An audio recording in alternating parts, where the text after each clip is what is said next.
संतापनाशकं मनः करोमि सततं श्रीमन्नटवरप्रियं लक्ष्मणसुत श्रीवल्लभराय स्मरणकर्ता दुष्कृतजाय कलिजन तरवा नहीं अवर उपाय यज्ञ पुरुष हरिना श्रुति गुण गाय श्री विठ्ठल सुखकारी नामे निष्पाप थाय नर नारी दुर्गति सकल निवारी प्रगट्या श्री ब्रजपति रास विहारी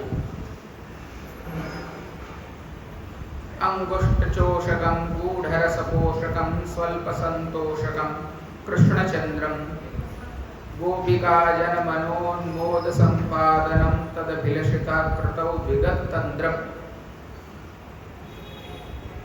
वन्दे नन्दव्रजस्त्रीणां पादरेणुमभीक्ष्णशः यासां हरिकथोद्गीतं पुनाति भुवनत्रयम्।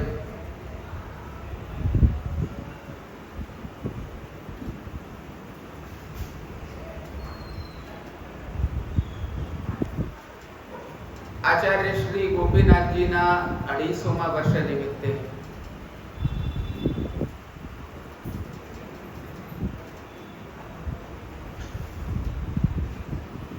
આપણે જે રાસ પંચાધ્યાયની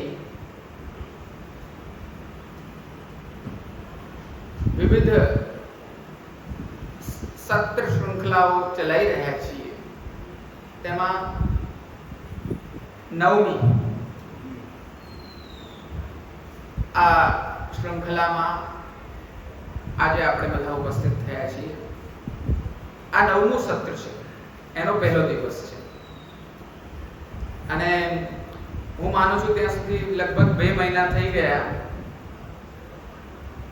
ભગવદ સત્સંગ રાસ પંચાધ્યાય ઉપર થઈ, વચ્ચે ઘણો સમય થઈ ગયો એટલે આજે નવમા સત્રમાં પહેલા દિવસે આપ બધા વૈષ્ણવો એકત્રિત થયા છો। ખૂબ આનંદનો વિષય છે, રાસ પંચાધ્યાયનો વિષય ચાલી રહ્યો છે આપણો, એમાં પણ ગોપી ગીતનો વિષય ચાલી રહ્યો છે। એ વિષયને આપણે આગળ વધારીએ છીએ। અત્યાર સુધી આપણે ગોપી ગીતનો આરંભ થયો એ વસ્તુની પૂર્વ પીઠિકા હું એકવાર લઈ લઉં, કેમ કે 2 મહિના થયા, કદાચ બધા વૈષ્ણવો ભૂલી ગયા હશે। સ્વાભાવિક છે, આપણો સ્વભાવ ભૂલી જવાનો હોય એટલે ભૂલી જઈએ, તો હું થોડી ઘણી પૂર્વ ભૂમિકા બાંધી રહ્યો છું। બધા વૈષ્ણવો આપ શ્રવણ કરો।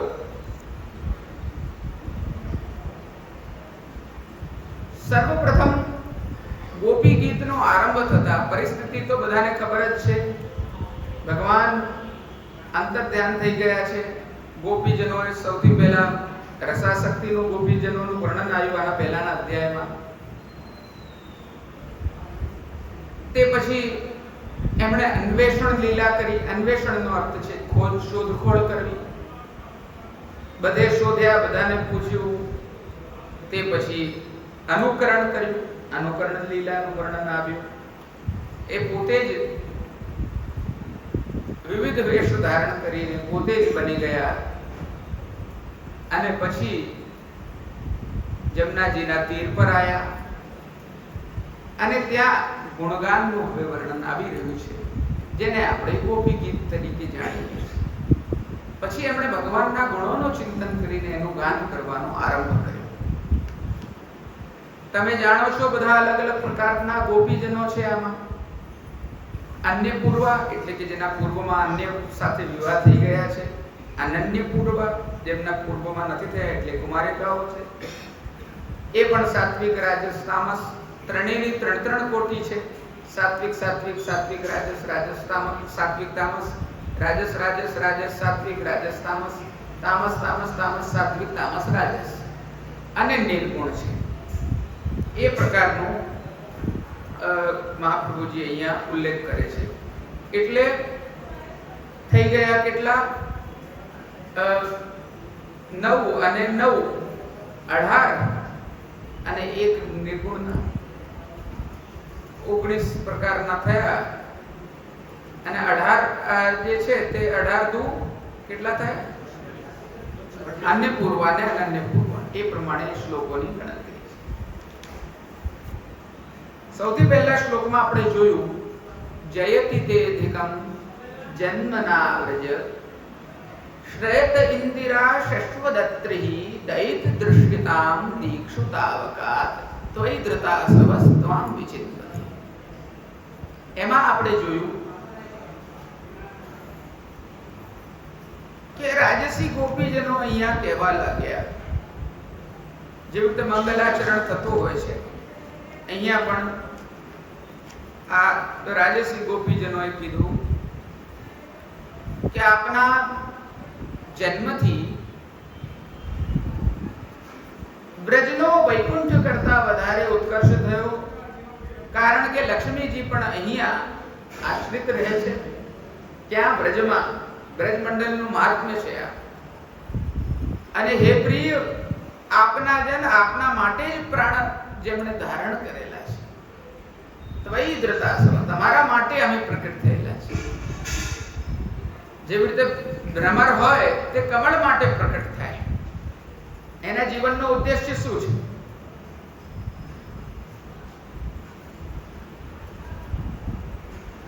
ચંદ્રમા છે તે ચકોર માટે છે.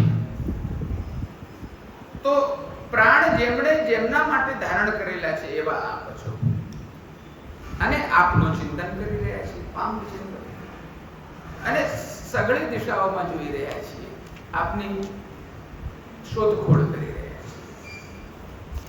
અને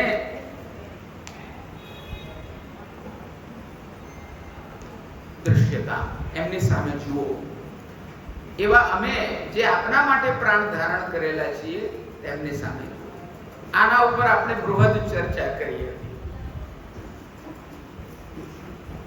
પછી આગળના જે ગોપીજન છે તે રાજસ તામસી છે, એટલે એ લોકો આગળ થોડી આ વાતને વધારીને કહી રહ્યા છે. હવે સાત્વિક રાજસ તામસ આદિના ભેદ જે છે તે ઉત્પત્તિ માટે રાજસ છે, ધરણ માટે એટલે કે નાશ માટે તામસ ભાવ છે, અને પાલન માટે જે છે તે સાત્વિક ભાવ હોય છે, અને નિર્ગુણ જે હોય છે તે બધાથી પર હોય છે પ્રાય. એના આધારે આ ગોપીજનો કયા છે અને કેવા વચન કહી રહ્યા છે એ મહાપ્રભુજીએ સુબોધનીજીમાં આપણને બતાવ્યું છે. એટલે રાજસ તામસી ગોપીજન એમ કહી રહ્યા છે કે શરદ ઉદાશયે સાધુ જાત સરસી જોદરશ્મિ ઉષાદશા સુરતનાથ તે શુલ્ક દાસિકા વરદ નિઘ્નતો નેહા કિમ બધ.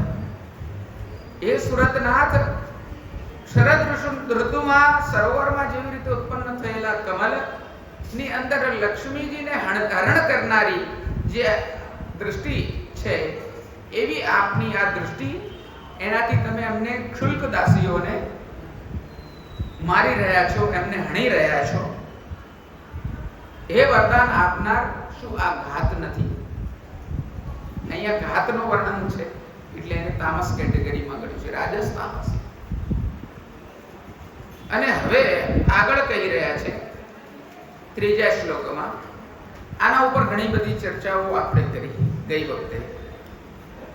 કેમ લક્ષ્મીજી આશ્રિત બતાડેલા છે પૂર્વમાં, કેમ આમ છે, કેમ સુરતનાથ કીધા છે. રતિ એટલે સામાન્ય રતિ છે, સુરત એટલે કુરતિ નથી, એની અંદર કોઈ વિકૃતપણું નથી, ઇત્યાદિ આપણે ઘણી બધી વાતો. અને અહીંયા રાસ પંચાધ્યાયમાં હું ફરીથી આ વસ્તુને પુનરાવૃત્ત કરું છું, રિપીટ કરું છું કે પ્રત્યેક સ્થળ પર, પ્રત્યેક જગ્યા પર આપણે એ જોઈશું કે અહીંયા કામ ભાવ અથવા વિકૃત ભાવ અથવા અન્ય કોઈ પણ પ્રકારનો આવો લૌકિક ભાવ જે છે તે લેશ માત્ર પણ સ્પર્શ થશે નહીં. આ સંપૂર્ણ ભગવાનની જે લીલા છે તે અલૌકિક છે, જે કોઈ સામાન્ય મનુષ્યના હાથમાં નથી.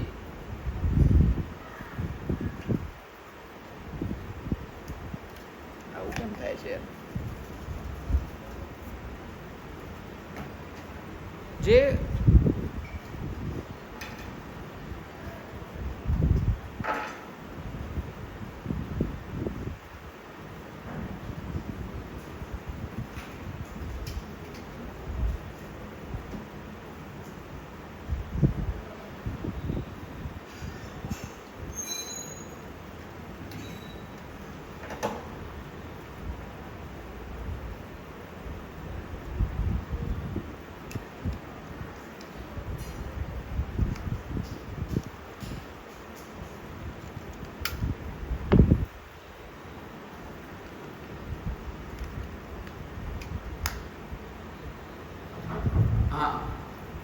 જે કોઈ સામાન્ય મનુષ્ય ન કરી શકતો હોય તેવું કાર્ય ભગવાન કરે છે. એ જ ભગવાનનું લક્ષણ છે, જે પ્રાકૃત ધર્મોથી બંધાયેલો નથી. જેવી રીતે કોઈ મનુષ્ય પ્રકૃતિના ગુણોના આધારે જીવતો હોય અને એને કામ ભાવ ઉત્પન્ન થઈ જતો હોય અને એ પ્રાકૃત કોઈ કામાત્મક ચેષ્ટા કરતો હોય, તેવી વાત અહીંયા ક્યાંય નથી. એમણે લઘુરાસના પ્રસંગમાં આપણે એ વસ્તુને સ્પષ્ટ રૂપે જોઈ કે સુરતલિપ્ત અવસ્થામાં અંતર ધ્યાન થઈ જવું, છોડીને જતા રહેવું, એવું કાર્ય કોઈ સામાન્ય મનુષ્ય નથી કરી શકતો. એ તો માયામાં બંધાઈ જ જવાનો છે. એવી દરેક ઠેકાણે વેણુનાદથી લઈને મહારાસ થશે ત્યાં સુધી દરેક ઠોર ઠોર પર, દરેક ઠેકાણે ભગવાનનું ઉપરામપણું, પૂર્ણ કામપણું, એટલે કે કામથી બંધાયેલા નહીં પણ એનાથી પર છે, એવી વસ્તુ વારંવાર બતાડવામાં આવશે. એ જ આ રાસલીલાનો તાત્પર્ય છે. અને આગળ એની ફલશ્રુતિ પણ એવી આવશે કે જે આ લીલાનું ગાન કરે છે, નિર્ગુણ લીલાનું, નિર્ગુણ ભાવથી અને શુદ્ધ ભાવથી જે આ રાસલીલાનું સ્મરણ કરે છે, ચિંતન કરે છે, ગાન કરે છે, તેના બધા જીવનના જે કામ છે, લૌકિક કામ છે, વિકૃત ભાવ છે, તે બધા એના દૂર થઈ જાય છે. અને એ જ વસ્તુ આપણે અહીંયા મોતીની જેમ એક એક મણકા જેવી રીતે નીકળે મોતીના, તો કેવા હોય સ્પષ્ટ એકદમ, એવી રીતે જ આપણે આ ભાવને અહીંયા જોઈશું. એટલે ભગવાન જે છે તેમને સુરતનાથ કીધા, એ આપણે ગઈ વખતે જોયું. હવે આ જે છે ત્રીજો શ્લોક, અહીંયા આ અન્ય પૂર્વા સાત્વિક ગોપીજનો કહી રહ્યા છે. હવે આ સાત્વિક ગોપીજનો આયા. વિષજલાપ્યયાત વ્યાલ રાક્ષસાત વર્ષમારુતાત વૈદ્યુતાનલાત વૃષભયાત્મજાત વિશ્વતો ભયાત વૃષભતે વયમ રક્ષિતા.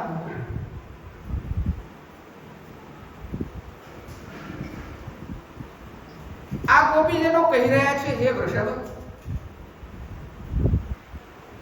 કાલીય નાગના ઝેર વાળું જળ પીવાથી થયેલા મૃત્યુ દ્વારા,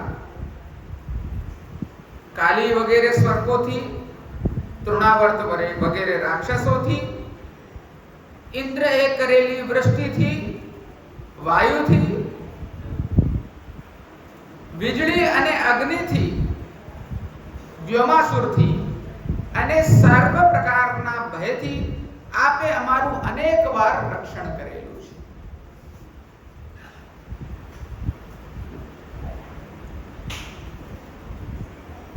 હવે આપણને વિચાર આવે છે કે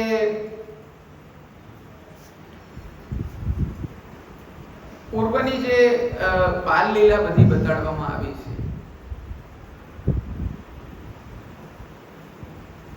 તામસ પ્રમાણ પ્રકરણ, જેમાં પ્રમાણ સિદ્ધ થાય છે કે આ ભગવાન છે, એવા કાર્યો. 7 દિવસનું બાળક જે છે તે કોઈ મોટી રાક્ષસીને ના મારી શકે, શકટનું ભંજન ન કરી શકે. આટલું નાનું બાળક તૃણાવર્તને ન મારી શકે. આજે ઠોર ઠોર પર અલગ અલગ પ્રમેયમાં સાધન અને આ ફલ પ્રકરણ છે. આ બધી જ જગ્યાએ અલગ અલગ ભગવાનનું મહાત્મ્ય ઉજાગર થયેલું છે. તો હવે બધાને સમજ પડતી હશે કે આ બધી પૂર્વની લીલાઓ કેમ કરી. આ બી રાસલીલા એક તાત્પર્ય જ છે કે ત્યાં આ સ્મરણ કરવાની છે. આ મહાત્મ્ય જ્ઞાન નહીં હોય, આ મહાત્મ્ય નહીં હોય તો ભગવદ રસાત્મક સ્વરૂપને હૃદયમાં ધારણ કરવું કદાપી સંભવ નહીં બને. આ સિદ્ધાંતનું પાત્ર છે, એની અંદર રસ ઠરે છે. અને અહીંયા આ ગોપીજનો એ જ ભગવાનના વિશિષ્ટ કાર્યોને, રક્ષણના કાર્યોને, મહાત્મ્યના કાર્યોને યાદ કરી રહ્યા છે, સ્મરણ કરી રહ્યા છે. સૌથી પહેલા કીધું હવે આ બધાથી રક્ષણ કર્યું છે તો શું, એ બી વસ્તુ સમજવા જેવી છે. તો હવે આપ અમારું રક્ષણ કરો. અમારા પ્રાણ છૂટી રહ્યા છે, કહેવાનો તાત્પર્ય એવો છે. આપનું જે કાર્ય છે તે આપે કરવાનું છે. અમારા પ્રાણનું રક્ષણ કરવું કાર્ય આપનું છે. આપે પ્રાણ અમારા બચાયા છે.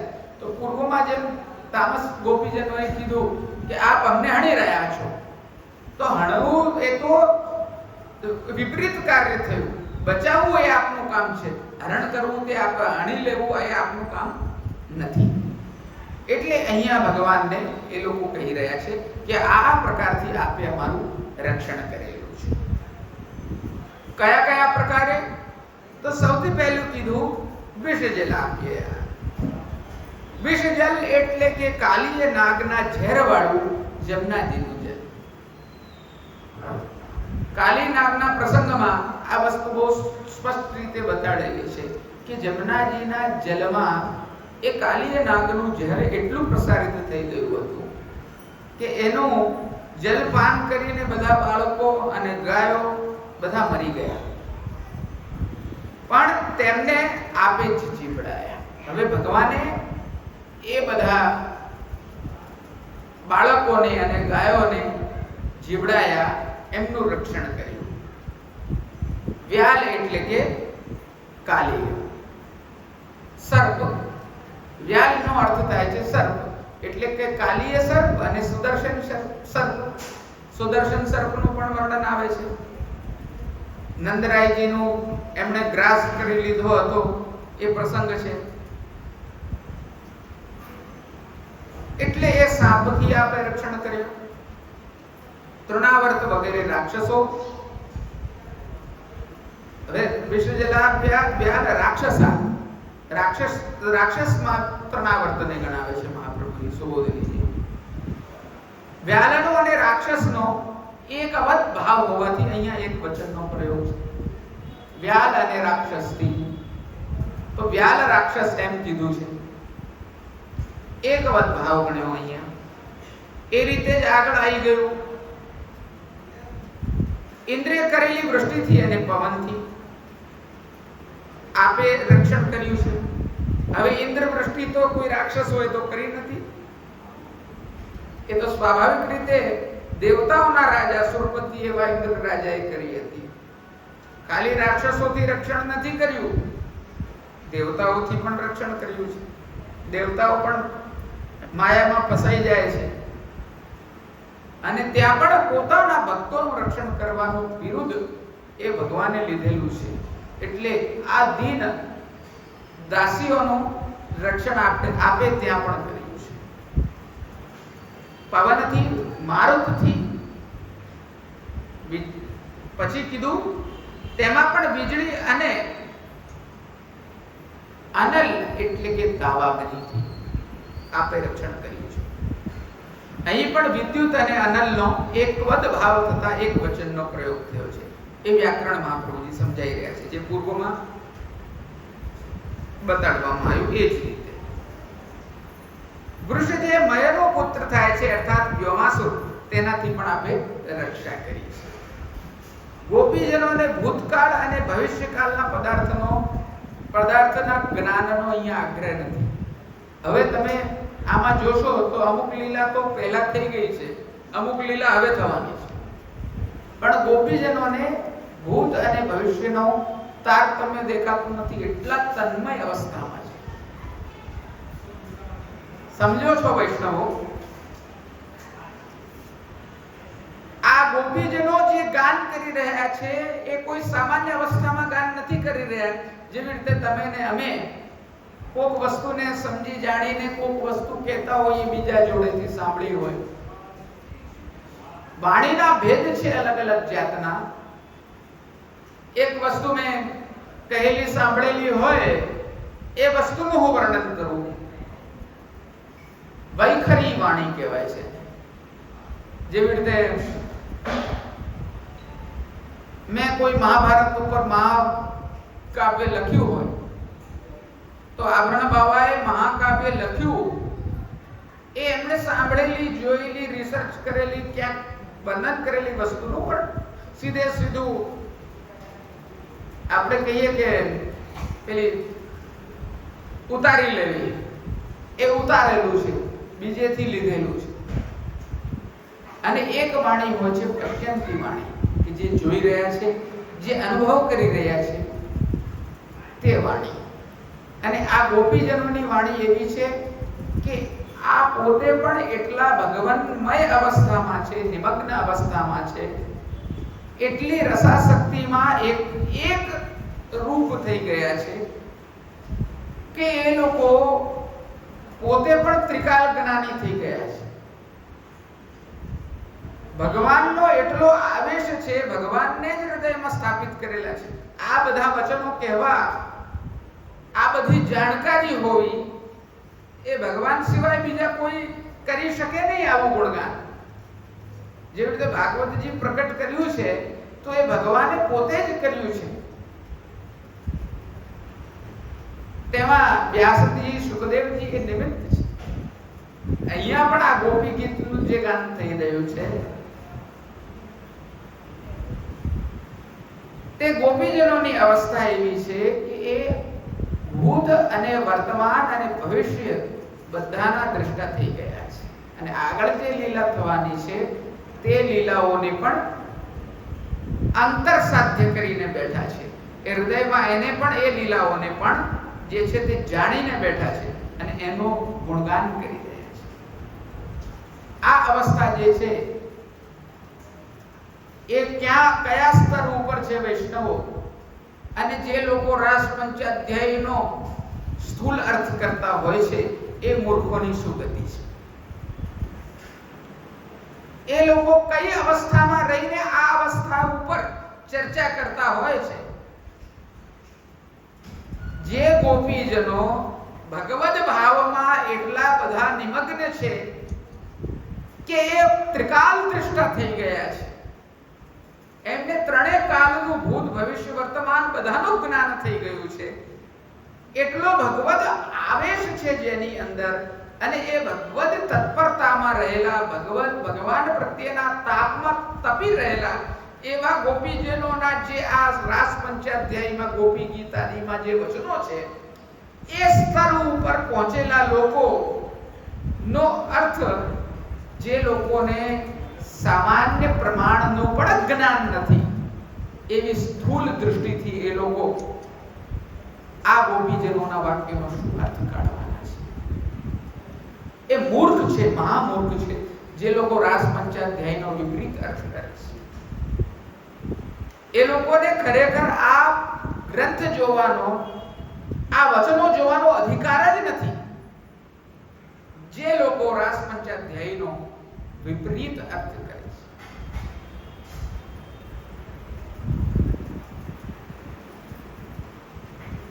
હમણાં આ વિષયથી થોડો અંતર થાય છે, પણ આ જ વિષય હું સ્પષ્ટ કરવા માંગુ છું આપ લોકોની જોડે વૈષ્ણવ. હમણાં એવો પ્રસંગ આવીને ઉભો થયો, મહારાજ નામની ફિલ્મ આવી. એમાં એક અંગ્રેજોના જમાનામાં કેસ થયો હતો. કોલોનિયલ જજમેન્ટ આપવામાં આવ્યું હતું, મહારાજ લાયબલ કેસ નામનો. અને એમાં જજ કે જે અંગ્રેજ હતા, આ બધું કંઈ જાણતા ન હતા,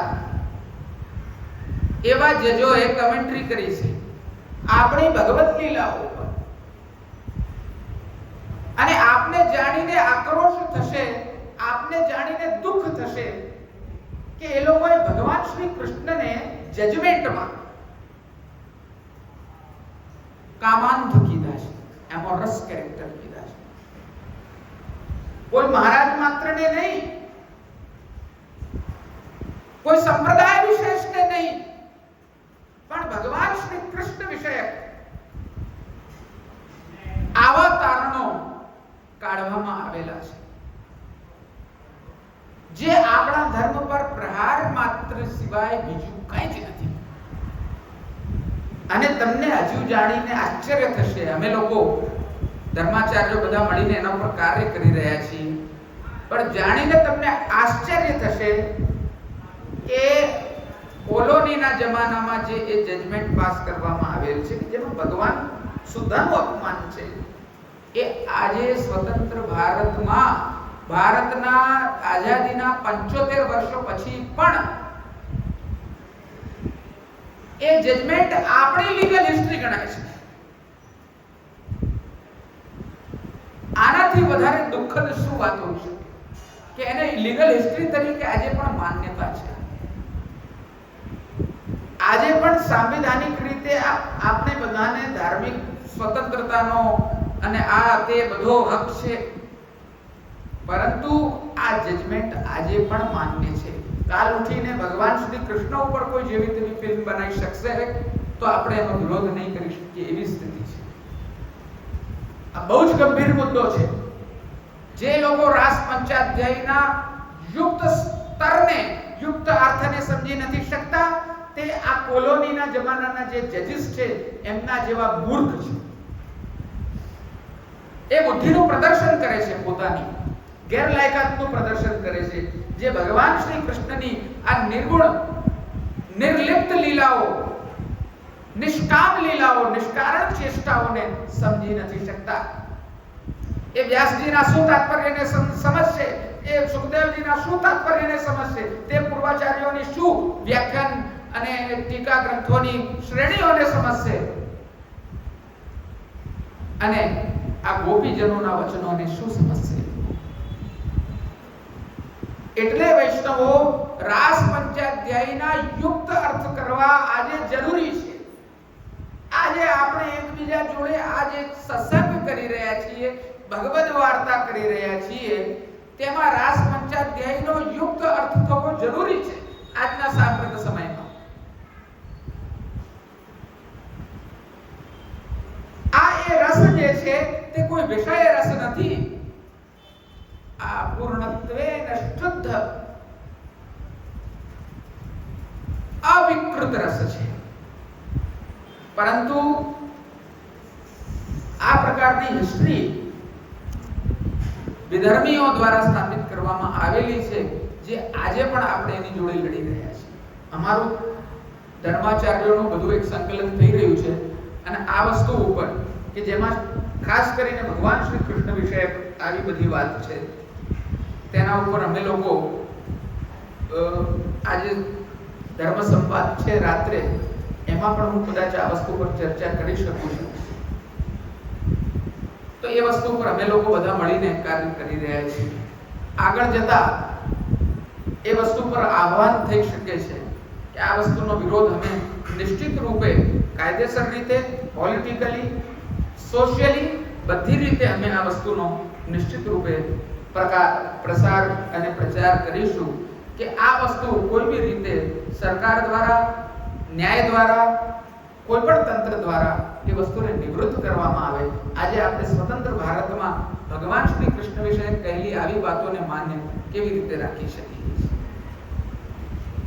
આ વિષયાંતર થઈ ગયો મારા દ્વારા, પરંતુ આ જ્વલંત મુદ્દો છે આજની તારીખ. એ સ્પષ્ટ થવો સામાન્ય લોકોને પણ જરૂરી છે. આજે સામાન્ય લોકો એમ વિચારી રહ્યા છે કે અરે આ તો કે ફલાણો કોઈ કેસ હશે, એ જમાનામાં કોઈ મહારાજે કંઈક કર્યું હશે, એના ઉપર આવું થઈ ગયું છે. અરે એવી વાત નથી. એક અનુસંધાનની દૃષ્ટિ રાખો વૈષ્ણવો. શું છે મુદ્દો?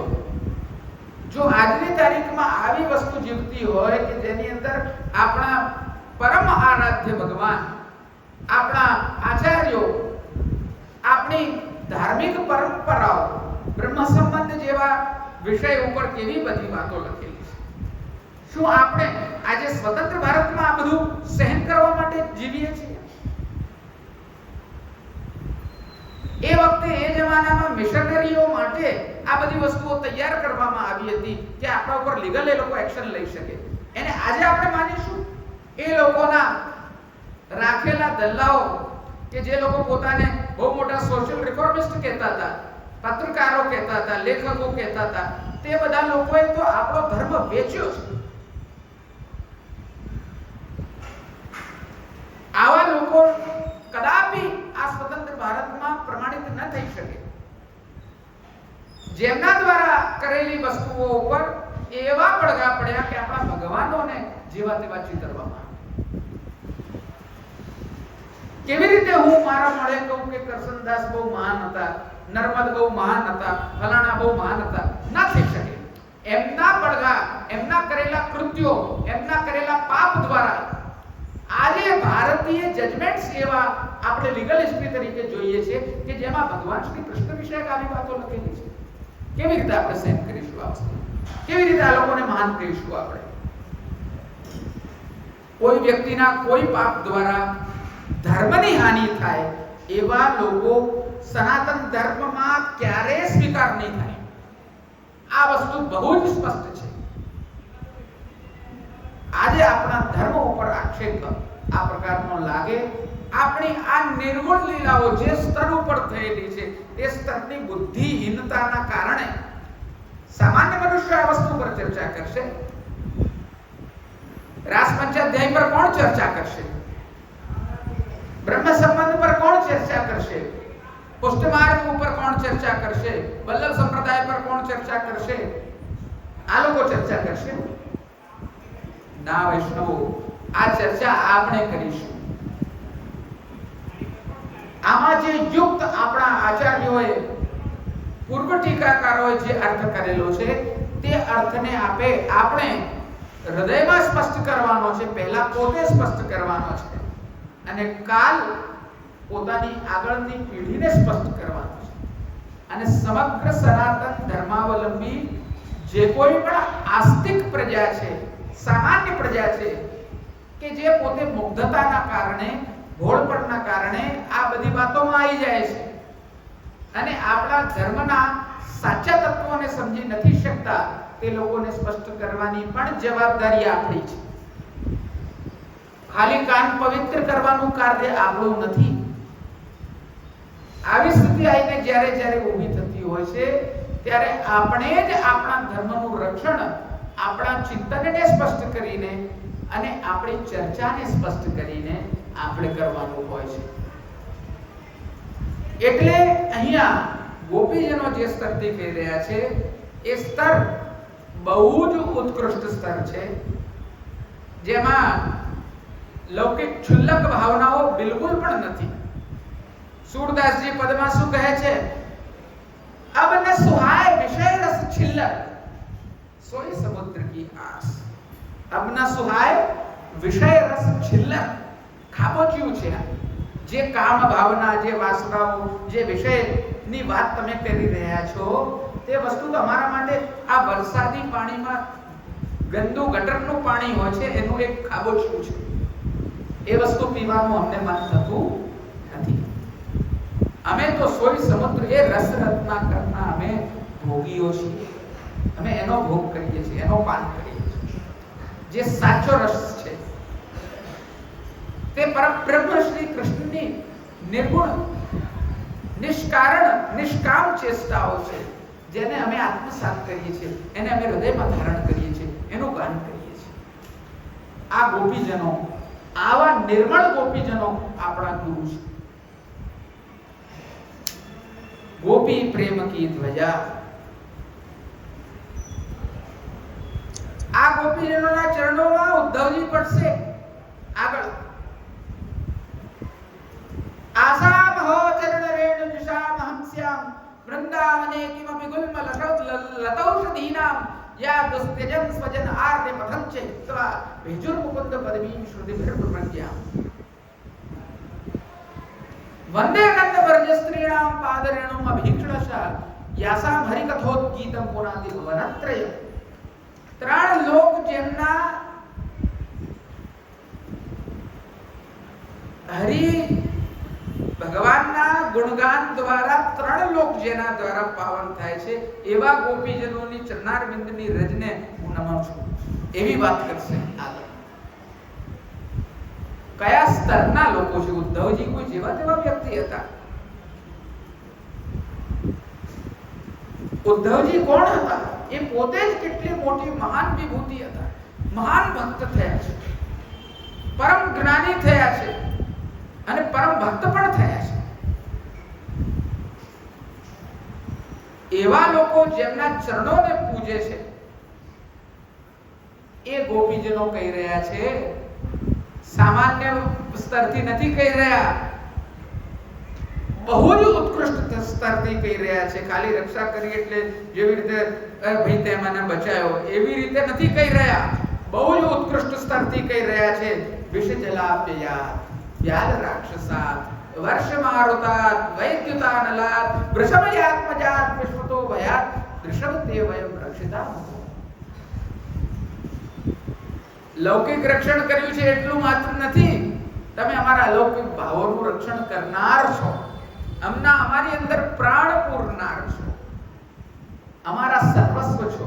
આપ અમારા ભાવોનું રક્ષણ નહીં કરો, અમારા સર્વસ્વનું આપ રક્ષણ નહીં કરો તો કોણ રક્ષણ કરશે? કેટલી એક આપણે કહીએ લેવલની વાત છે, આ સ્તરની દરજાની વાત છે. આ ક્ષુલ્લક વાતો નથી, સ્થૂળ વાતો નથી. આ બધી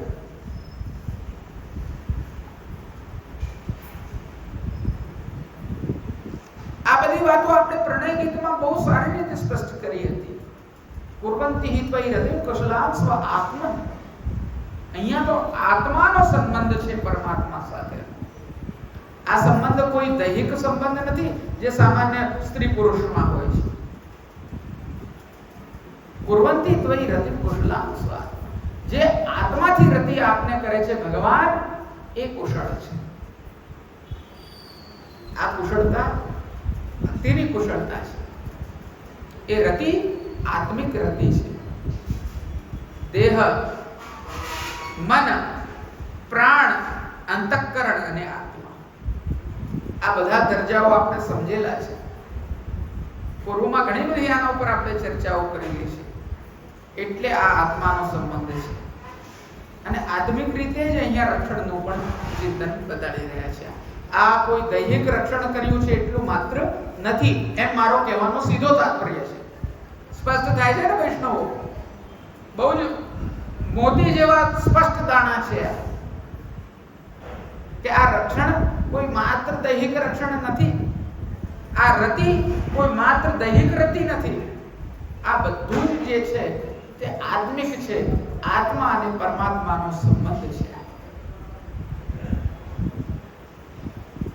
હવે અહીંયા કહી રહ્યા છે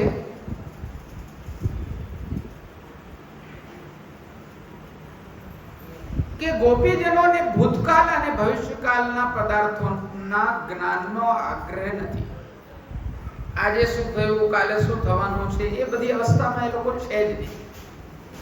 એ લોકો એક ઉચ્ચ ઉત્કૃષ્ટ દરજાની અવસ્થામાં છે કે જેમાં તેઓ ભગવાનની સમાન જ સર્વત્ર છે. કેમ કે ભગવાનને હૃદયમાં એ લોકો પધરાઈને બેઠા છે અને એ સર્વજ્ઞતામાં એ લોકો કહી રહ્યા છે કે વધારે શું કહેવાનું, એમાં કઈ વસ્તુ કહેવા જેવી નથી.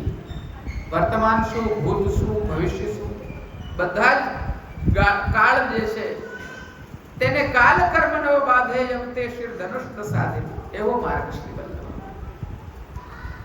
આ ગોપીજનોની પ્રેમ લક્ષણા ભક્તિનો માર્ગ છે આપણો. આ ગોપીજનોને આપણે શું સમજવાના છીએ? સામાન્ય રીતે પુષ્ટિ માર્ગમાં જો આપણે પ્રવેશ નથી કર્યો તો આ ગોપીજનોને સમજવાનો હક આપણને નથી. બધા જ ભયમાંથી આપે અમારું રક્ષણ કરવાનું કાર્ય કર્યું છે, એટલે આપ અમારું રક્ષણ કરો, અમારા ભાવોનું રક્ષણ કરો, અમારા સ્વરૂપનું રક્ષણ કરો. અમે જે પ્રકારે આ બોતલ પર આપના પરિકર તરીકે જન્મ પ્રાપ્ત કર્યો છે એ આપના માટે તો કર્યો છે. ભજસ્વ ત્યારે પણ કીધું પ્રણય ગીતમાં, ભક્તાન ભજસ્વ દુર્વક્રમાત્યજાસ્મા. કેટલી અદ્ભુત વાત છે. અમારું રક્ષણ કરો. ગોપીજનો રક્ષણ કરવાનું કારણ દર્શાવતા કહે છે ઋષભ ભરતા ખરેખર રક્ષણ કરે જ છે. ભરતા કોણ છે? ષડવિધા શરણાગતિમાં કીધું ભર્તૃત્વ. 6 પ્રકારની શરણાગતિ છે, એમાં ભગવાનનું ભરતાપણું જે છે તે આપણે સ્વીકાર કરીએ છીએ. જે શરણાગત થાય છે ભગવાનના ચરણારવિંદમાં, તે અમુક વસ્તુઓ નિશ્ચિત કરીને જ શરણાગતિ સ્વીકારે છે. શરણાગતિ 6 પ્રકારથી બતાડેલી છે. ગીતાજીમાં કીધું સર્વ ધર્માન પરિત્યજ્ય મામેકમ શરણમ વ્રજ. એ શરણમાં જઈને શું કરવાનું? તો અનુકૂલસ્ય સંકલ્પ, ભગવાનને અનુકૂળ જે છે તે કરવું. આનાથી ભગવદ સુખ તત્સુખ છે કે નહીં, બસ એનો વિચાર કરો. પ્રતિકૂલસ્ય વિવર્જન, અને જે ભગવાનની ભક્તિમાં, ભગવાનની સેવામાં, ભગવાનના સુખ માટે જે પ્રતિકૂળ છે એને છોડી દઉં. ભક્ત તરીકે હું આ ના કરી શકું. મેં બ્રહ્મ સંબંધ કંઠી ધારણ કરેલી છે, હું આ કાર્ય ના કરી શકું, હું આ રીતે ના વર્તન કરી શકું. એ ભાવના મારી અંદર સુદૃઢ હોવી જોઈએ. અને રક્ષયિષ્યતિ વિશ્વાસ. કેવો વિશ્વાસ? કે ભગવાન મારું રક્ષણ કરશે. કોઈ નાની આપત્તિ આવી ગઈ તો કે હવે પેલો દોરો બાંધી લઉં, પછી પેલું આવી ગયું તો કે પેલી ડેરીએ નમી આવું, પછી કે મારા માતાજીનું કંઈ કામ થયું હશે, ફલાણું થયું હશે, મારા ફલાણા ગ્રહ બગડી ગયા છે. આપણે તો ઠેર ઠેર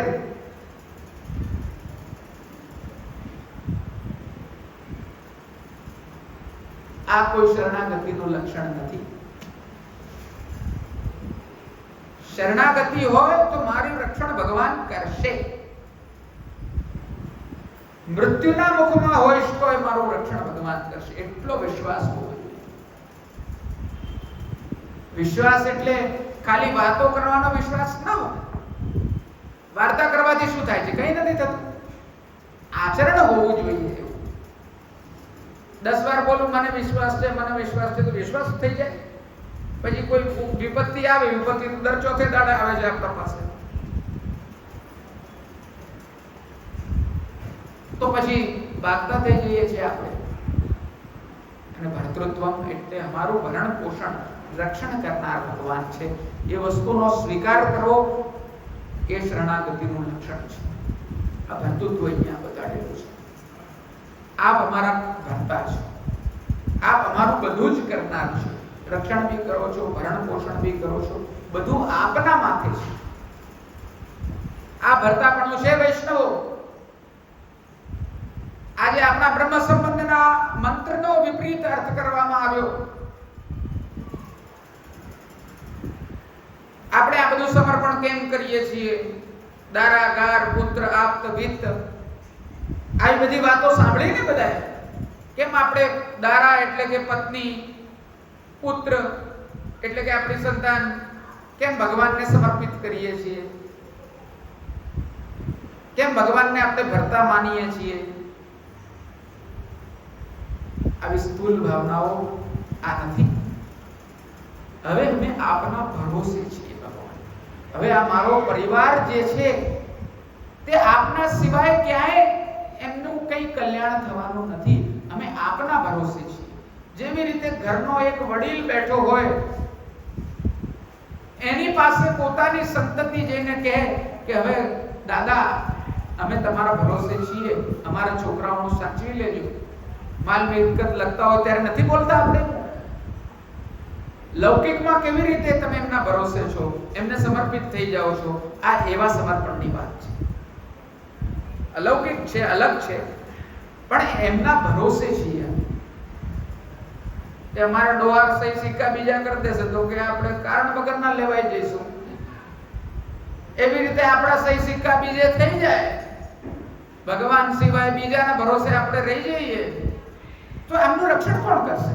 આમનું ભરણ પોષણ કોણ કરશે? અમારા પરિવારજનો, અમારા ઘરને કોણ ઘર જેવું રાખશે? અમારી આત્માને કોણ આત્મા જેવું રાખશે? દેહને કોણ દેહ જેવું? દેહ, પ્રાણ, અંતઃકરણ, પુત્ર, આપ, વિત્ત, આ બધાનું કોણ સંરક્ષણ કરશે? આ બધું કોણને સમર્પિત છે? આપને સમર્પિત છે, આપના ભરોસે છે. આથી અમે બધું છોડીને આપના ચરણારવિંદમાં પડ્યા છીએ. આ ભાવના છે, સાચી ભાવના છે. આનો કદાપી અર્થ એવો નથી થતો કે જે બી વિપરીત પ્રકારના અર્થ કરવામાં આવે છે, એવી પ્રકારની ક્ષુલ્લક વાતો અહીંયા કરવામાં આવી નથી. આપણા સંપ્રદાયનું સ્વરૂપ જે દરજાનું છે, જે સ્તરનું છે, એ શું સામાન્ય લોકો સમજવાના છે? જે લોકો આજે માતા પિતાને માતા પિતા નથી ગણવા માંગતા, ગુરુને ગુરુ ગણવા નથી માંગતા, ઘરને ઘર ગણવા નથી માંગતા, રાષ્ટ્રને રાષ્ટ્ર નથી માનવા માંગતા, એવા લોકો ચોપડી ખોલ્યા વગર, ગ્રંથો જોયા વગર, પરંપરાઓનું સાચું આપણે કહીએ કે ઊંડાણપૂર્વક અધ્યયન કર્યા વગર એ લોકો નક્કી કરશે કે આપણા ધર્મમાં શું કીધેલું છે. આવા વિજુગુપ્સક, આવા આપણને ચિતરી ચડે તેવા અર્થ કરશે? કદાપી નહીં. એ વસ્તુ સ્પષ્ટ કરવી આપણી જવાબદારી છે વૈષ્ણવો. એટલે આપણે આ રાસ પંચાધ્યાય ઉપર ચર્ચા કરી. આ ભર્તૃત્વ છે. ભર્તૃત્વનો કાલે કોઈ અર્થ પૂછે તો આપણે વૈષ્ણવો કહી શકીએ. બાજુની પાટલી પર બેસેલો, આપણા છોકરા જોડે બેસેલો છોકરો જો પૂછે કે તમારે ત્યાં આ ફલાણું શું છે, તો આપણો છોકરો બોલી શકવો જોઈએ કે ભર્તૃત્વનો અર્થ ગાણાલાલ આવો થાય છે, તું કરે છે એવો ના થાય. ભર્તાનો અર્થ છે કે ભરણ પોષણ કરનાર, રક્ષણ કરનાર. અમે આપના ભરોસે છીએ ભગવાન.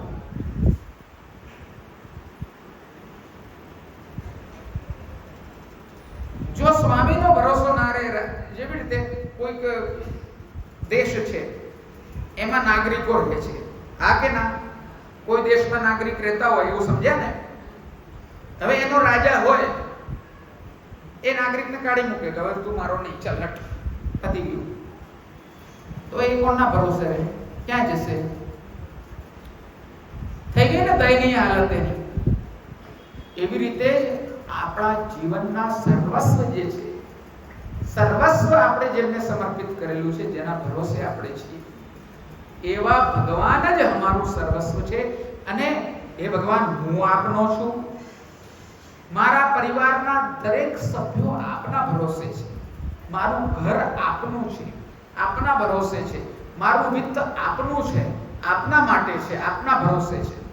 અને આપે હવે અમારું જે કંઈ પણ છે તે પાલન, પોષણ, રક્ષણ કરવાનું છે. આ તાત્પર્ય છે ભર્તૃત્વનું. આ વિષય આજે આવશે મને ખબર નથી, પણ જ્વલંત મુદ્દો આ પણ છે કે આપણા બ્રહ્મ સંબંધ મંત્રનો અર્થ કેવો કરવામાં આવી રહ્યો છે. બહુ જ મોટો આ વિષય છે, ચિંતનનો વિષય છે. આજે ભરતાપણું બધાને સ્પષ્ટ થયું ને વૈષ્ણવો? હું વારંવાર રિપીટ કરી રહ્યો છું, વાતો પુનરાવૃત્ત કરી રહ્યો છું, પણ તમને એ વસ્તુ મગજમાં ઉતરવી જોઈએ. ના ઉતરે તો પરિપ્રશ્ન પણ જે છે તે મુક્ત રીતે થઈ શકે તેવી પરિસ્થિતિ છે. મેં ધર્મ સંવાદના કાર્યક્રમો એટલે જ આયોજિત કર્યા છે. દર ગુરુવારે 9 રાત્રે 9 પછી હું જે છે તે યુવા મંડળો સાથે બેસું છું અને આ બધી ચર્ચાઓ કરું છું કે જેમને જે પ્રકારના પ્રશ્નો હોય તે પ્રકારના પ્રશ્નોને પૂછી શકે છે અને પોતાની સ્પષ્ટતા, પોતાના ધર્મ વિશે મેળવવાનો એ યુવાને હક છે. આજે આવા બધા કાર્યક્રમો થવા જોઈએ, જેથી કરીને જે આ બધી ભ્રાંતિઓ છે, આપણા ધર્મ ઉપર કોઠારા બાંધો છે, એ બધા કોઈ પણ માધ્યમથી હોય, ફિલ્મના માધ્યમથી હોય, પત્રાચારોના માધ્યમથી હોય, લેખનો દ્વારા હોય, એકબીજાના ચર્ચાઓ દ્વારા હોય, ફેસબુક કોમેન્ટ્સ દ્વારા હોય, એ બધી ભ્રાંતિઓ નિવૃત્ત થવી બહુ જ જરૂરી છે. આપણો ધર્મ કોઈ જેવી તેવી રીતે બનેલો કે કોઈ ચાર જણાની ઈચ્છા થઈ ગઈ ધર્મ બનાવી તેવી રીતે આ ધર્મ બનેલા નથી. આની અંદર ઊંડાણપૂર્વકના શાસ્ત્રના વેદોના મર્મ છે અને એના દ્વારા આ ધર્મ ઉભા છે. બીજા ધર્મોની જેમ નહીં કે કોઈ એક પોતાનો મહાપુરુષ કોકને સમજી લીધો અને હવે પોલિટિકલ કંઈક ઉત્થાન કરવા માટે આટલા લોકોને મારી કાપી નાખો, આમ કરી નાખો, તેમ કરી નાખો, અને પછી જે બચી ગયું તે ધર્મ. આ રીતે આપણા ધર્મ નથી બનતા વૈષ્ણવ. આ બધું જે છે તે નિગમોક્ત છે. એ સારને આગળ વધારેલો છે. આ તત્વ જે છે નિગમ કલ્પ તરુનું ફલ છે. આ વેદ રૂપી વૃક્ષનું આ ફલ છે. આ બધી વસ્તુ શરૂઆતમાં કેમ સ્પષ્ટ કરેલી છે? ભાગવતજીનો આરંભ કર્યો ત્યારે આ વસ્તુ સ્પષ્ટ કરી છે કે આ શું છે ભાગવત. આપણે લોકો તો કોઈ કથા એટલે એમ સમજતા હોઈએ છીએ કે કોઈ વાર્તા સાંભળીએ છીએ. આપણને માતમ જ નથી ભાગવત. આપણે તો પેલી વાર્તા રે વાર્તા ભાભા ઢોર ચારતા એમાંથી જ બહાર નથી આવતા. બધી વાર્તાઓ એ રીતે જ સાંભળી રહ્યા છે. એક શ્રવણ કરવા વાળા વ્યક્તિનું પણ સ્ટેટસ હોવું જોઈએ, સ્તર હોવો જોઈએ. ટકોરો ભગવાનની સંમતિ છે.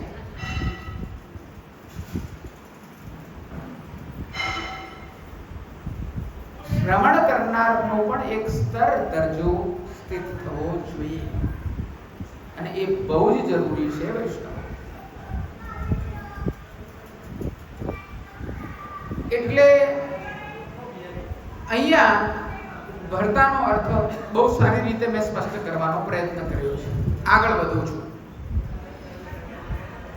આપ હંમેશા રક્ષણ કરનાર છો એટલે હમણાં પણ આપ અમારું રક્ષણ કરો એવો અર્થ છે.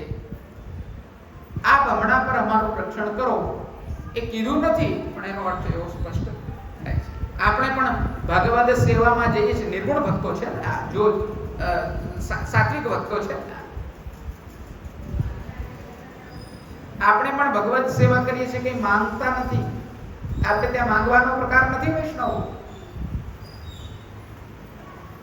ફલાણી વસ્તુ માટે હું ભગવાન જારી કરું છું, તમે મને ફલાણું આપો એટલે હું ચરણ સ્પર્શ કરું છું, ફલાણું કરો એટલે હું ભોગ કરું છું. એવી રીતે આપણે વેપાર નથી કરતા. આ લોકોએ આપણે આ રીતે અમારું રક્ષણ કર્યું છે. અર્થ એનો શું છે? આપ અમારું રક્ષણ કરો. આ બધા તો શિક્ષાના બિંદુઓ છે વૈષ્ણવો. પુષ્ટિ માર્ગ શું છે? માંગવાનું નથી કંઈ, ખાલી ગુણગાન કરવાના છે. ભગવાન તો અંતર્જામી છે, ત્રિકાળ જ્ઞાની છે, બધું સમજે છે. આપણે એમને કહેવા જઈશું કે આવું કરો, તેવું કરો, આપણા બુદ્ધિ વધારે છે. આપણે તો પોતે વધારે જ્ઞાની થઈ જઈએ છીએ, ભગવાનથી બી વધારે. એવું નથી. આ માર્ગ તો પ્રેમ લક્ષણા ભક્તિનો માર્ગ છે, મહાત્મ્ય છે, સ્નેહ છે. સુદૃઢો સર્વતોધિક, સૌથી વધારે સ્નેહ છે, સૌથી વધારે મહાત્મ્ય છે.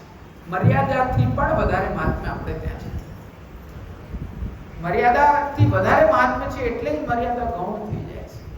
સેવા કરતા કરતા ખબર જ નથી પડતી કે આ મર્યાદા ક્યાં જતી રહી. આ પુષ્ટિ છે. મર્યાદા તોડવી એ પુષ્ટિ કોઈ દાડો નથી થઈ શકતી. જે લોકો એમ સમજે છે કે પુષ્ટિ માર્ગ એટલે મર્યાદા તોડી દેવી, ત્યાં પુષ્ટિ માર્ગ, એ લોકો મૂર્ખ છે. પહેલા માળે સીડી ચડ્યા વગર તમે 10મા માળે ન ચડી શકો. એનું સોપાન જ મહાત્મા જ્ઞાન પૂરું હોય છે. જ્યાં સુધી મહાત્મ્ય નથી ત્યાં સુધી પુષ્ટિ ભક્તિ માર્ગ તમે નહીં ગ્રહણ કરી શકો. મર્યાદા તો પહેલી છે. ઠાકોરજીની મર્યાદા, ગુરુની મર્યાદા, પૂર્વાચાર્યોની મર્યાદા, વૈષ્ણવની પણ મર્યાદા છે. એને પુષ્ટિમાર્ગી કહેવાય છે. જે મર્યાદા પાર કરી ચૂકે,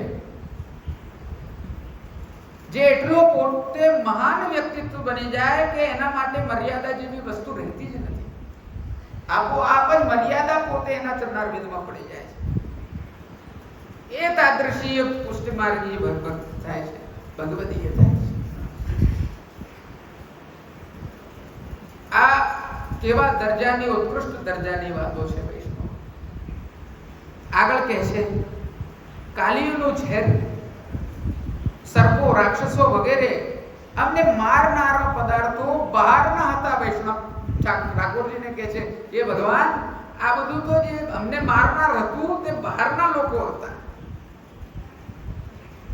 પણ અત્યારે તો અમને મારનાર પદાર્થ જે છે તે અંદરનો છે.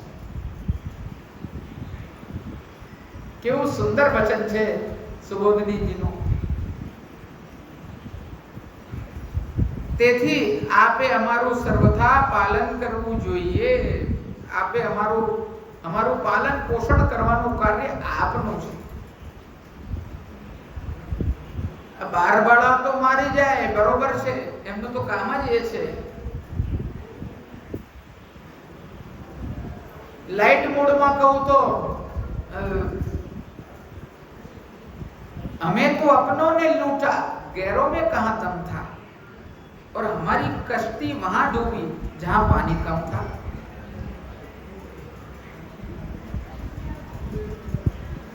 बार वाળાઓની ક્યાં તાકાત છે કે અમને કંઈ કરી શકે?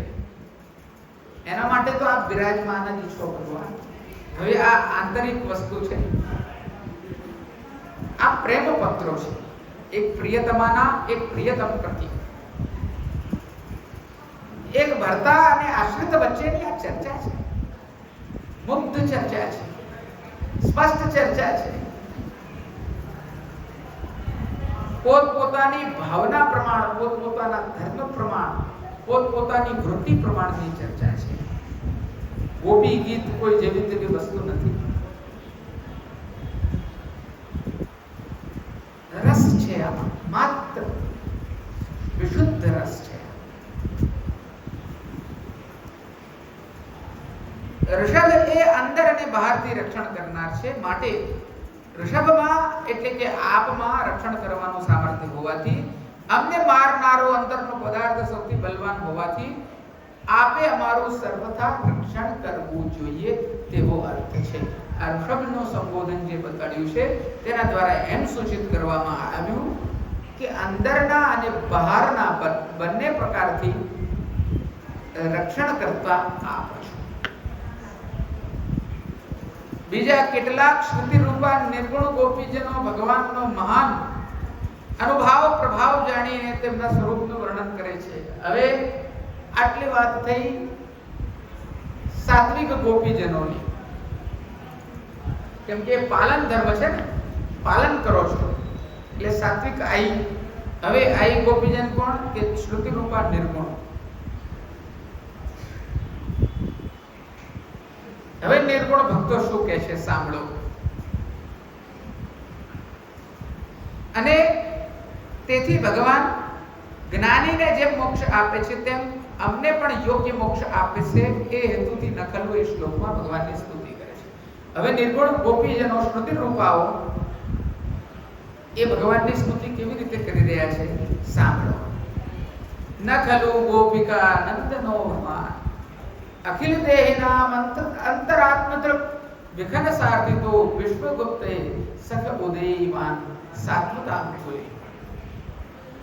આગળના શ્લોકમાં ગોપીજનો ભગવાનની સ્તુતિ કરી રહ્યા છે. હે સખે, હે અમારા સખા, હે અમારા મિત્ર, આપ કઈ વાસ્તવિક રીતે યશોદાજીના પુત્ર નથી, પણ સર્વદેહીના અંતઃકરણના દૃષ્ટા છે.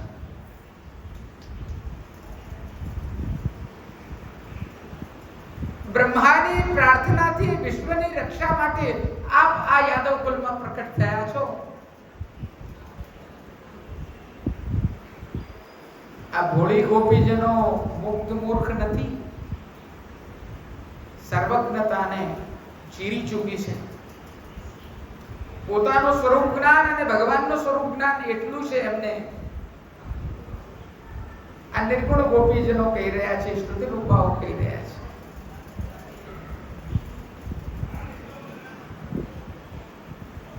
આપણે પણ કહીએ છીએ, શ્રુતિઓ શું કહે છે? આગળ બધું આવશે, આમાં પણ સામાન્ય અર્થ અત્યારે કરી રહ્યો છું. અજહ સંવ્યયાત્મા. ગીતાજી ભગવાનનું સ્વરૂપ, પરબ્રહ્મનું સ્વરૂપ કેવું છે? અજહ. અજહનો અર્થ છે કે જેનો જન્મ થતો નથી. અને આ ભગવાનનો પણ સામાન્ય જન્મ નથી થયો. વૈષ્ણવો, આ ભગવાનનો સામાન્ય જન્મ નથી થયેલો. તમારા અમારો જન્મ થાય છે તે રીતે. આ ગોપીજનો એ જ કહી રહ્યા છે. આપણે ત્યાં ફાગણના મહિનામાં પણ આવે છે ગારીના પદ. એ મહાત્મ્ય જ્ઞાન છે, મહાત્મ્યનું ગાન છે, ગાળો નથી. આપણે ભગવાનને ગાળો કદાપી ના બોલી શકીએ. કો કર સકે પિતા કો નિર્ણય, જાતિ પાતિ કો જાને, जाके जी जैसी बनी आवे तैसी बात बखाने, सुंदर श्याम सुजान शिरोमणि देहूं कहा कहे गारी जू. बड़े लोगन के अवगुण वर्णत बोध समुद जी भारी जू. को कर सके पिता को निर्णय. તમારા બાપનો નિર્ણય કોણ કરશે? તારું ગાળ સ્વરૂપે આપણે ભગવાનને નથી કહેતા. હાસ્ય વિનોદ પ્રકટ થાય છે, બાકી એનો અર્થ સ્પષ્ટ જ છે કે ભગવાનના પિતાનો નિર્ણય કોઈ કરી શકે તેમ નથી. અજહ સંજ્ઞેય આત્મા. ભગવાન અજન્મા છે. એમનો તમારી અમારી જેમ જન્મ થતો નથી. એમનો દેહ જે છે તે પ્રાકૃત ધર્મોથી યુક્ત નથી. તમારો અમારો છે માંસ ચામડા હાડકાનું બનેલું દેહ નથી, પંચમહાભૂતનું. એ તો આનંદ માત્ર કરપાદ મુખોદર આદિ છે. સાકાર છે, એમની અંદર આકાર છે, પણ આનંદ માત્ર આકાર. શ્રુતિ કહે છે આનંદ માત્ર આકાર છે.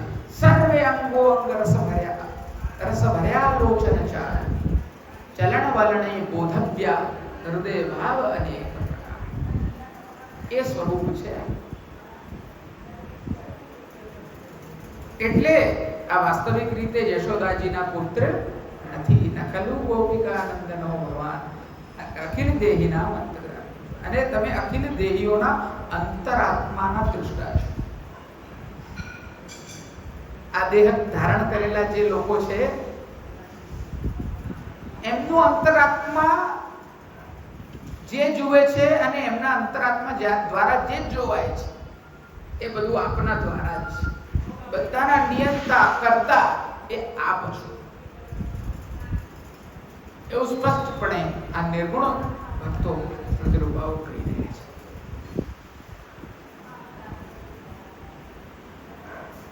અને એવા આપ ભગવાન, નિત્યચર્યા નિત્ય લીલા કરનાર ભગવાન, બ્રહ્માજીની પ્રાર્થનાથી વિશ્વની રક્ષા માટે આપ યાદવ કુલમાં પ્રકટ થયા છો. આ ભગવાન, હવે ઘણા લોકોનો પ્રશ્ન એવો હોય છે, હું સામાન્ય પ્રશ્નોની વાત કરું છું. ભગવાન તો કે કૃષ્ણ જન્મ તો કે 5000 વર્ષ પહેલા થયો. કરો છે કે નહીં બધા? તો આમને તમે પરમાત્મા કેવી રીતે ગણો છો?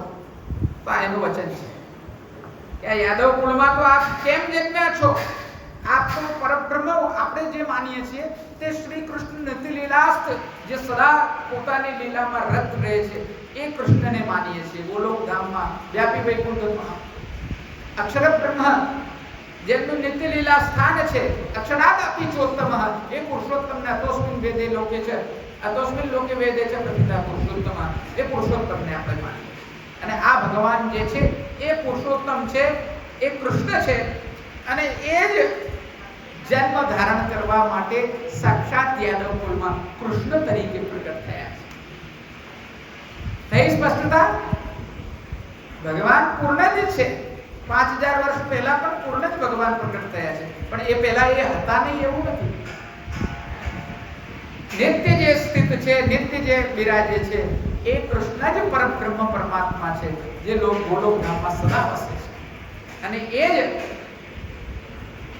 સેના માટે બ્રહ્માજીની પ્રાર્થનાથી વિશ્વની રક્ષા માટે યાદવકુળમાં પ્રગટ થયા. એટલે અવતારમાં શ્રી કૃષ્ણ પધારેલા સાક્ષાત એવી સાક્ષાત જ છે, એમાં કોઈ અંતર નથી લેશ માત્ર. પણ એ પૂર્વ ન હતા એવું નથી, એ તો બ્રહ્માજીની સ્તુતિ પર અહીંયા પ્રગટ થયા. એ પૂર્વમાં તો એ હતા જ. સનાતન છે, શાશ્વત છે, જે પૂર્વ આદિ છે એનું અનાદિ કોઈ નથી, એની પહેલા કોઈ થયું નથી. સ એકાકીન રમંતે તદ્વિતીયમ છે, એમનાથી એકલા રમણ નથી, એ એક જ છે, એક જ હતા જ્યારે આ સૃષ્ટિમાં કંઈ જ ન હતું. એક સન બહુધા વિચારઃ શતકુશક્રાણિ યત્રૈકમ ભવન્તિ સર્વે વેદાઃ યત્રૈકમ ભવન્તિ સમાનસીના આત્મા જના. એ આ એક જે હતું તે આ શ્રી કૃષ્ણ જ હતા, બીજું કોઈ ન હતું.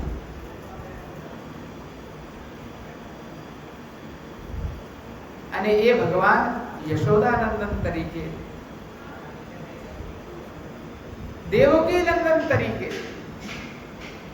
અને વિધાના જેના જેવા ભાવ દરેકના હૃદયમાં અલગ અલગ પ્રકટ એમને ધારણ કરે છે. અંતરાત્મ દ્રશ્ય દરેકના અંતરાત્મામાં પોતપોતાની દૃષ્ટિથી એ ભગવાનને જુએ છે, પોતપોતાના ભાવથી એ ભગવાનને પ્રકટ કરે છે, એમનું પોષણ પ્રાપ્ત કરે છે. આ એ ભગવાન છે, આ પોષક પુષ્ટિ પુરુષોત્તમ છે. મારો જેવો ભાવ એવું મારું પોષણ. જે યથા મામ પ્રપદ્યન્તે સ્તાંસ્ત થૈવ ભજામ્યહમ. ગીતાજી જેને જે મને જે રીતે ભજે છે હું એને રીતે ભજું છું. મહાપ્રભુજી સર્વદા સર્વ ભાવે એ જ ભગવાન બહેન સુભદ્રા રાખી બાંધત થઈ જાય છે, એ જ ભગવાન ભાઈ બીજનું ભોજન કરી લે છે તિલક કરાવડાઈને, એ જ ભગવાન પલ્લા ઝૂલી લે છે, પ્રેંક પર્યંક શયનમ કરી લે છે, એ જ ભગવાન પ્રિયતમ ભાવથી પોષણ કરે છે, પતિ ભાવથી પોષણ કરે છે.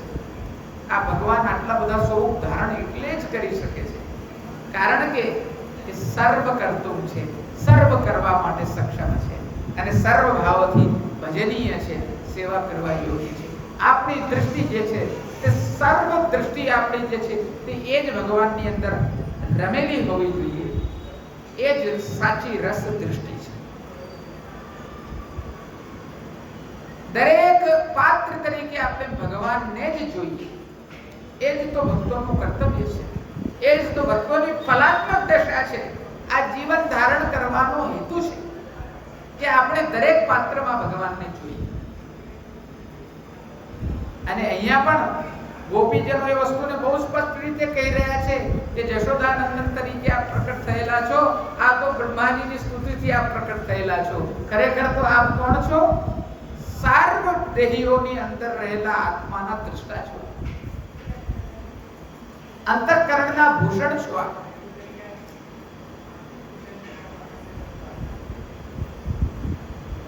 આ વિષયની સુબોધનીજી આજે સામાન્ય અર્થ મેં સ્પષ્ટ કર્યો. આ વિષયની સુબોધનીજી આપણે કાલે ચર્ચામાં લઈશું. આજે નવમા સત્રમાં પહેલો દિવસ આજે આપણે આટલો રાખીએ. કાલે આપણે બીજો દિવસ બધા વૈષ્ણવો સમયસર આવે જેથી કરીને આપણે આનંદથી વિસ્તારથી ગહન ચર્ચા કરી શકીએ, યુક્ત ચર્ચા કરી શકીએ. એટલે બધા વૈષ્ણવોને હું આગ્રહ કરીશ કે સમયસર કાલે બધા આવે અને રાસ પંચાધ્યાય ઉપર આગળની ચર્ચાને શ્રવણ કરે, સ્પષ્ટ કરે અને રાસ પંચાધ્યાય જેવા રસાત્મક વિષયને પોતાના હૃદયમાં ધારણ કરીને એ રસને પ્રાપ્ત કરે, એ રસથી વંચિત ન રહે. એટલું કહેવા માંગુ છું. મારી સમસ્ત વાણીને હું ગોપીનાથ દાદાના કે જેમના 250મા વર્ષ નિમિત્તે આપણે આ કાર્યક્રમો કરી રહ્યા છીએ અને આ રાસ પંચાધ્યાય જેવો વિષય સ્પર્શ કરવાનું આપણું મન થયું છે, એ ગોપીનાથ દાદાના જ ચરણારવિંદમાં એમની જ કૃપાથી, એમની જ ઈચ્છાથી આ કાર્ય થઈ રહ્યું છે. અને એમના જ ચરણારવિંદમાં મારી સમગ્ર વાણીને મહાપ્રભુજીના ચરણારવિંદમાં, ગોપીનાથજીના, શ્રી નટવર પ્રભુના ચરણારવિંદમાં સમર્પિત કરીને વિરામ લઉં છું. કૃષ્ણાર્પણમસ્તુ. શુભમ ભવતુ.